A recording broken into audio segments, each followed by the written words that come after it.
شروع اللہ کے نام سے جو بڑا مہربان نہایت رحم والا ہے۔ جب سورج لپیٹ لیا جائے گا اور جب تارے بے نور ہو جائیں گے اور جب پہاڑ چلائے جائیں گے اور جب بیانے والی اونٹنیاں بیکار ہو جائیں گی اور جب وحشی جانور جمع کیے جائیں گے اور جب دریا آگ ہو جائیں گے اور جب روحیں بدنوں سے ملا دی جائیں گی اور جب اس لڑکی سے جو زندہ دفنا دی گئی ہو پوچھا جائے گا کہ وہ کس گناہ پر مار دی گئی، اور جب عملوں کے دفتر کھولے جائیں گے اور جب آسمان کی کھال کھینچ لی جائے گی اور جب دوزخ کی آگ بھڑکائی جائے گی اور بہشت جب قریب لائی جائے گی، تب ہر شخص معلوم کر لے گا کہ وہ کیا لے کر آیا ہے۔ ہم کو ان ستاروں کی قسم جو پیچھے ہٹ جاتی ہیں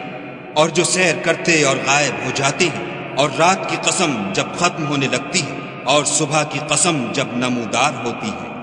کہ بے شک یہ قرآن فرشتہ عالی مقام کی زبان کا پیغام ہے،